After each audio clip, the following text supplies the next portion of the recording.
ಕಲ್ಲು ಹಾಕ್ಲಕ್ಕಂದ್ರೆ most important ಗೆ ಟೈಮ್ ಸಿಗಲ್ಲ. ಇದೇ art of time management. Nothing else. ಇವತ್ತಿಂದ ನೀವು ಬರ್ಕೊಳ್ಳಿ, ನಾನು ಬಿಸ್ನೆಸ್ ಇಂಪ್ರೂವ್ಮೆಂಟ್ ಮಾಡಬೇಕಂದ್ರೆ these are the things high priority. Every day spend 1 hour 1.5 hours. One ಕಲ್ ಯಾವ್ದಾದ್ರು important, second important, third important, fourth important, fifth important. ಉಳಿದಿದ್ದು meeting friends, meeting whatever it is, they are all secondary. You should spend anyway, but when you get a time ಇದ್ದಾಗ meet ಮಾಡ್ಬೋದು. But ಇದಕ್ಕೆ fix amount time ಬರಲೇಬೇಕು. ಇದು ಮಾಡಿದ್ರೆ ನನ್ನ personal experience, ನನ್ನ personal success ಆಗಿರೋದೇ ಈ ಟೈಮ್ ಮ್ಯಾನೇಜ್ಮೆಂಟ್ ಇಂದ. ನೀವು ಅಕಸ್ಮಾತ್ ನೋಡಿ, ಲಾಸ್ಟ್ 10 years ಇದೆ,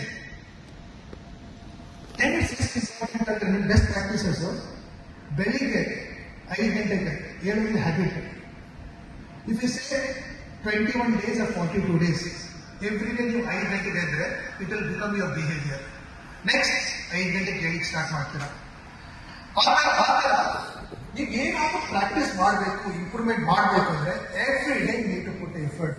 ನೀವು ಇವತ್ತೊಂದು ಯೂಸ್ ಮಾಡಿದ್ರೆ, ವಾರಕ್ಕೆ ಒಂದು ಯೂಸ್ ಮಾಡಿದ್ರೆ, ಮಂತ್ಲಿ ಒಂದು ಯೂಸ್ ಮಾಡಿದ್ರೆ ಸಕ್ಸಸ್ ಬರ್ಲಿಕ್ಕೆ ಚಾನ್ಸ್ ಇಲ್ಲ. ಆಮೇಲೆ ಆ ಸ್ಕಿಲ್ಸ್ ಇಂಪ್ರೂವ್ಮೆಂಟ್ ಆಗ್ಲಿಕ್ಕೆ ಚಾನ್ಸ್ ಇಲ್ಲ.